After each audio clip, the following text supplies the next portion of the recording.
بسم اللہ الرحمن الرحیم۔ آج ہم آپ کے سامنے انبیاء کرام کے سلسلے میں بنی اسرائیل کے ایک جلیل القدر پیغمبر حضرت سیدنا دانیال علیہ السلام کا تذکرہ لے کر حاضر ہوئے ہیں۔ حضرت دانیال علیہ السلام بھی انبیاء بنی اسرائیل میں سے ہیں۔ بخت نصر جب بنی اسرائیل کے قتل عام سے فارغ ہوا تو بچے کچے بنی اسرائیلی اپنے ساتھ قیدی بنا کر لے گیا۔ حضرت دانیال علیہ السلام بھی ان قیدیوں میں شامل تھے۔ بخت نصر بادشاہ نے آپ علیہ السلام کے قتل کی ایک تدبیر کی، لیکن وہ خود اس کا شکار ہو کر جہنم رسید ہو گیا۔ حضرت دانیال علیہ السلام کو اللہ نے نبوت اور حکمت عطا کی۔ آپ بخت نصر کے عہد حکومت میں ہو کر گزرے۔ علماء تاریخ کا کہنا ہے کہ بخت نصر نے بنی اسرائیل کے ساتھ حضرت دانیال کو بھی قید کیا۔ بخت نصر نے ایک بار بڑا ڈراؤنا خواب دیکھا، لوگ اس کی کوئی تعبیر نہ بتا سکے تو حضرت دانیال علیہ السلام نے اسے اس کے خواب کی تعبیر بتا دی۔ بخت نصر کو ان کی یہ تعبیر بہت پسند آئی، پھر اس نے حضرت دانیال علیہ السلام کا احترام اور اکرام شروع کر دیا۔ یہ جو بخت نصر کا خواب ہے، یہ ہم اپنی ایک الگ ویڈیو میں ہمارے چینل پر موجود ہے، اس میں بیان کر چکے ہیں۔ ابن ابی دنیا نے روایت کی ہے کہ جس بادشاہ کی سلطنت میں حضرت دانیال علیہ السلام رہتے تھے، اس کے بعد نجومی اور اہل علم آئے اور انہوں نے بادشاہ سے کہا کہ فلاں رات کو ایک بچہ پیدا ہوگا جو تیری سلطنت کو تباہ و برباد کر دے گا۔ چنانچہ بادشاہ نے اس رات کو پیدا ہونے والے تمام بچوں کو قتل کر دینے کا حکم دیا۔ جب حضرت دانیال علیہ السلام پیدا ہوئے تو ان کی والدہ نے انہیں ایک شیر اور شیرنی کی کچھار میں پھینک دیا۔ شیر اور شیرنی رات پر انہیں چاٹتے رہے، یوں اللہ تعالیٰ نے انہیں بچا لیا اور بالغ ہو گئے، اور انہیں وہ کچھ پیش آیا جو ان کے لیے اللہ نے مقدر کر دیا۔ حضرت علی رضی اللہ تعالیٰ عنہ سے مروی ہے کہ بخت نصر بادشاہ اللہ کے نبی حضرت دانیال علیہ السلام کے پاس آیا اور انہیں گرفتار کرا لیا۔ 2 شیروں کو بھوکا کر کے آپ کو ان کے ساتھ کنویں میں ڈال دیا، پھر کنویں کو 5 دن تک اوپر سے گارا مٹی لگا کر بند رکھا۔ 5 دنوں کے بعد کھولا تو دیکھا کہ حضرت دانیال کھڑے نماز پڑھ رہے ہیں اور دونوں شیر ایک طرف آرام سے بیٹھے ہیں۔ بخت نصر نے حضرت دانیال علیہ السلام سے کہا کہ آپ نے کیا پڑھا جس نے شیروں کو ہٹا دیا؟ آپ نے فرمایا کہ میں نے یہ پڑھا، الحمدللہ الذی لا ینسا من ذکرہ، سب تعریفیں اللہ کی ہیں جو اپنے ذکر کرنے والوں کو نہیں بھولتا۔ الحمدللہ الذی لا یخیب من دعاہ، سب تعریفیں اللہ کی ہیں جسے پکارنے والا ناکام نہیں ہوتا۔ الحمدللہ الذی لا یکل من توکل علیہ الی غیرہ، سب تعریفیں اللہ کی ہیں جس پر بھروسہ کرنے والا غیر کے سپرد نہیں کیا جاتا۔ الحمدللہ الذی ہوا ثقتنا حین تنقطع عنا الحیل، سب تعریفیں اللہ کے لیے ہیں جب ہمارے سب ہیلے ختم ہو جائیں۔ الحمدللہ الذی ہوا رجاؤنا حین تسوء ظنوننا باعمالنا، سب تعریفیں اللہ کی کہ جب اپنے اعمال سے ہمارے گمان برے ہو جاتے ہیں تو وہی ہماری امید ہے۔ الحمدللہ الذی یکشف ضرنا عند کربنا، سب تعریفیں اللہ کے لیے ہیں جو ہماری مصیبت کے وقت ہماری تکلیف دور کرتا ہے۔ الحمدللہ الذی یجزی بالاحسان احسانا، سب اللہ تعالیٰ کے لیے تعریفیں ہیں جو نیکی کا بدلہ نیکی سے دیتا ہے۔ الحمدللہ الذی یجزی بالصبر نجاتا، سب تعریفیں اللہ کی ہیں جو صبر کے بدلے میں جنت عطا کرتا ہے۔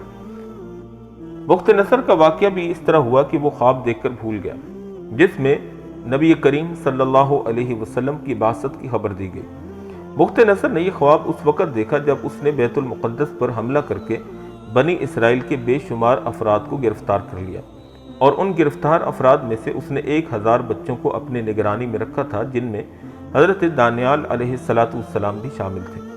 بخت نصر خواب دیکھتے ہی بھول گیا۔ اس سلسلے میں مدد کے لیے اس نے کاہن اور منجم حضرات کو اپنی طرف بلایا اور ان کی طرف رجوع کیا، اور ان سب کو جمع کر کے ان سے اپنا خواب پوچھنے لگا۔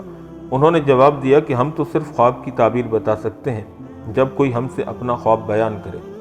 بخت نصر نے کہا کہ میں تو اپنا خواب بھول چکا ہوں، اگر تم نے مجھ کو میرا خواب نہ بتایا تو میں سمجھتا ہوں کہ تمہاری موت تمہارے سروں پر ناچے گی۔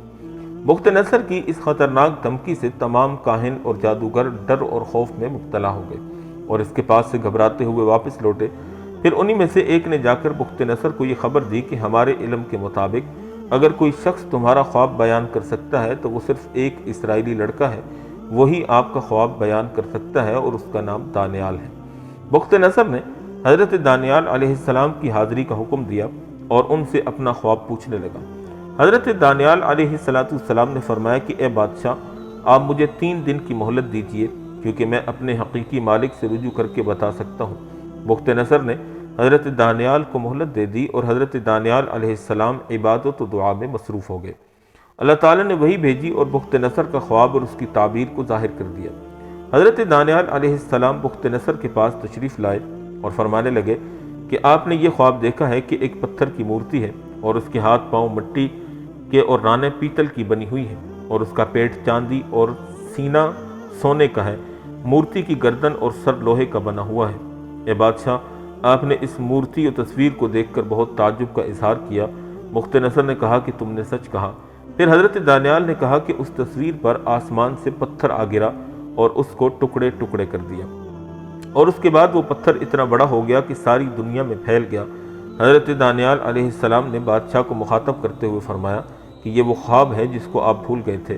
بخت نصر کہنے لگا کہ اب اس کی تعبیر کیا ہے؟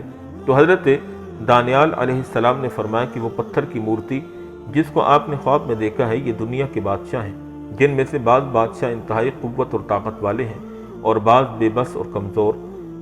اس بت کے ہاتھ پاؤں پیر مٹی کے بنے ہوئے تھے، یہ کمزور بادشاہ ہیں، اور جو پیتل کا بنا ہوا حصہ تھا وہ اس سے کچھ طاقتور بادشاہ کی طرف اشارہ تھا، اور سونے چاندی سے جو حصہ بنا ہوا تھا اس سے طاقتور باعزت بادشاہ مراد ہیں۔ پھر اس بت پر جو پتھر آسمان سے آ کر گرا، اس سے مراد پیغمبر آخر الزمان خاتم النبیین حضرت محمد مصطفیٰ صلی اللہ علیہ وسلم ہیں، جو تمام دنیا کی بھلائی کی طرف بلائیں گے، جس کے نتیجے میں آپ علیہ السلام کے لائے ہوئے دین سے تمام جہان روشن ہو جائے گا اور دنیا کا اقتدار اعلیٰ آپ ہی کی طرف منتقل ہو جائے گا، اور دنیا کے آخری وجود تک آپ ہی کے لائے ہوئے دین پر لوگ عمل پیرا ہو کر اپنی زندگی بسر کریں گے۔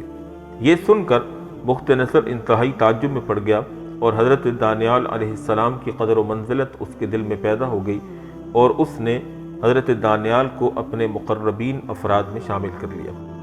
بخت نصر کے متعلق ایک دوسرا قصہ یوں منقول ہے کہ جس وقت حضرت دانیال اور ان کے ساتھی بخت نصر کے نزدیک سب سے زیادہ معزز تھے، یہود کو اس پر حسد ہوا، اور انہوں نے بخت نصر کو حضرت دانیال کے خلاف ورغلایا اور خوب برائی کی، اور کہا کہ دانیال جب پانی پی لیتے ہیں تو ان کو پیشاب پر قابو نہیں رہتا۔ چونکہ یہ بات ان کے ہاں عار سمجھی جاتی تھی، لہذا بخت نصر نے اس بات کی حقیقت معلوم کرنے کے لیے ایک تدبیر نکالی۔ اس نے سب لوگوں کی دعوت کی اور دربان سے یہ کہہ دیا کہ دیکھتے رہو، کھانے کے بعد جو سب سے پہلے پیشاب کرنے کے لیے باہر نکلے اس کو کلہاڑے سے قتل کر دینا۔ اگر وہ یہ کہے کہ میں بخت نصر ہوں تب بھی نہ چھوڑنا، اس سے کہنا کہ بخت نصر نے تو مجھے تیرے قتل کا حکم دیا ہے۔ اتفاقاً ایسا ہوا کہ بخت نصر خود ہی اپنے پیشاب پر قابو نہ کر سکا، اور سب سے پہلے وہی پیشاب کرنے کے لیے نکلا۔ دربان نے دیکھتے ہی اندھیرے میں یہ سمجھ کر کہ دانیال ہیں فوراً حملہ کر دیا، اور اس نے کہا کہ ارے ٹھہرو، میں بخت نصر ہوں۔ دربان نے کہا کہ تم جھوٹے ہو، بخت نصر نے ہی تو مجھے تمہارے قتل کا حکم دیا ہے۔ پھر کلہاڑے سے وار کر کے اس کو قتل کر دیا۔ ابن السنی حدیث کی ایک کتاب ہے، انہی کی اسناد سے عبد الرحمن بن ابی الزناد ان کے والد روایت کرتے ہیں۔ ابو الزناد کہتے ہیں کہ میں نے حضرت ابو بردہ بن حضرت ابو موسیٰ اشعری رضی اللہ تعالی عنہ کے ہاتھ میں ایک انگوٹھی دیکھی، جس کے نگینے پر 2 شیروں کی تصویریں نقش تھیں، جن کے درمیان ایک آدمی تھا جسے وہ دونوں شیر چاٹ رہے تھے۔ ابو بردہ کا بیان ہے کہ یہ انگوٹھی حضرت دانیال علیہ السلام کی ہے۔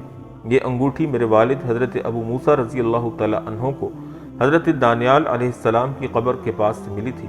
انہوں نے اس جگہ کے علماء سے اس انگوٹھی کے بارے میں دریافت کیا تو انہوں نے بتایا کہ حضرت دانیال علیہ السلام نے اس انگوٹھی کے نگینے پر ان 2 شیروں کی تصویر نقش کی تھی جو انہیں چاٹ رہے تھے، جس طرح آپ دیکھ رہے ہیں، تاکہ وہ اس بارے میں اللہ کے احسان کو کبھی نہ بھولیں۔ حضرت دانیال علیہ السلام کی قبر مبارک کہاں ہے؟ آپ علیہ السلام کی قبر نہر سویز میں ہے جو زیر آب آ گئی تھی۔ حضرت ابو موسیٰ رضی اللہ تعالی عنہ کو یہ قبر ملی تو انہوں نے حضرت دانیال علیہ السلام کی میت کو باہر نکالا، اسے کفن دیا، اس پر نماز جنازہ ادا کی اور اسے دوبارہ نہر سویز میں دفن کر دیا۔ بعد میں دوبارہ سے وہ زیر آب آ گئی اور آنکھوں سے اوجھل ہو گئی۔ امید ہے کہ آپ نے حضرت دانیال علیہ السلام کا واقعہ سن کر بہت کچھ نیا سیکھا اور جانا ہوگا، اور آپ کے علم میں بھی اضافہ ہوا ہوگا۔ اگر آپ کو ہماری یہ ویڈیو پسند آئی ہو تو ہمارے چینل کو سبسکرائب بھی کر دیجئے گا، کمنٹ سیکشن میں اپنی رائے کا اظہار بھی ضرور کیجئے گا اور اپنے دوست و احباب میں اس کو شیئر بھی ضرور کر دیجئے گا۔ اللہ تعالی ہمیں تمام انبیاء کرام علیہم السلام کی محبت اور عقیدت نصیب فرمائے۔ وما علینا الا البلاغ المبین۔